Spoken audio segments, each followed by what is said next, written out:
Hello, my name is Samantha Garcia, and today I'm going to be presenting the interview as the evidence for the problem situation, which is cloning IgNAR antibodies in yeast vectors.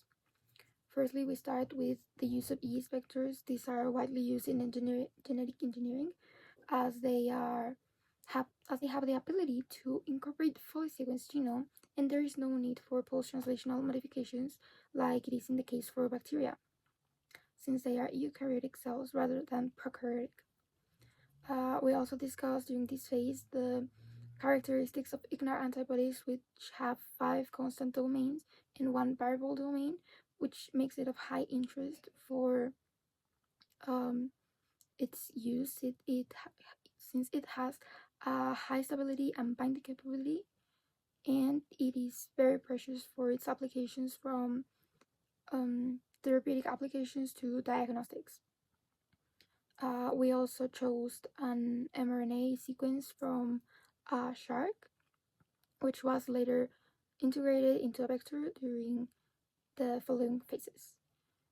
During phase 2, we chose the BT2020 alpha A vector, which comes from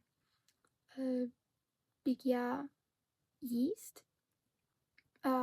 This was chosen since it has the AOX1 promoter, which uses methanol to induce expression. It has Eosine resistance, multiple cloning site to insert the sequence, the 6 histags, C terminals for purification, and CMYC for protein detection and purification, which will come in handy later on.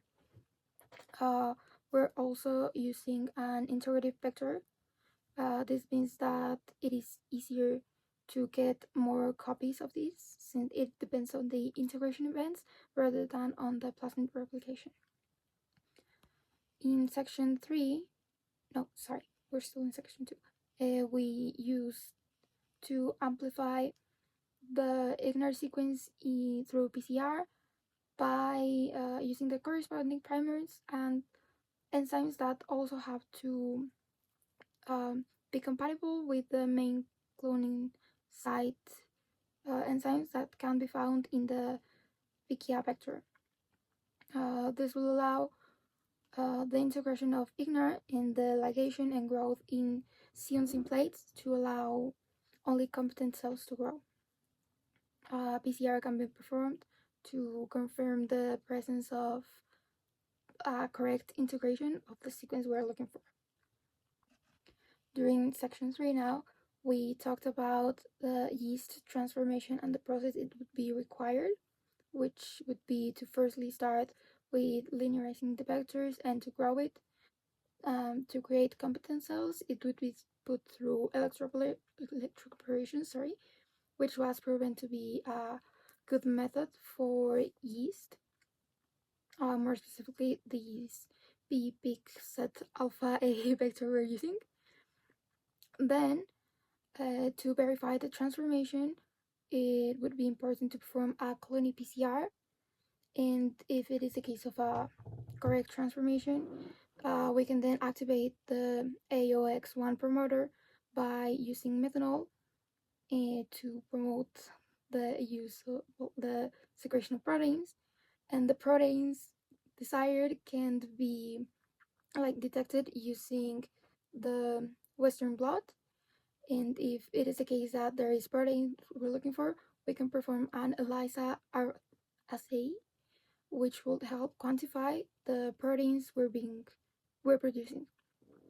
As for the final part, this involved in silico visualizing using the BenchLink program to see the restriction map we can find in the vector we're using, and as well as looking at the sequence, performing the construction of the recombinant vector, as well as this can be was also used to determine the hydrophilic character of our protein produced and the theoretical isoelectric point through the amino acids of the IgNAR protein, as well as the hydrophobicity index, which expressed, as previously mentioned, that this was a hydrophilic protein.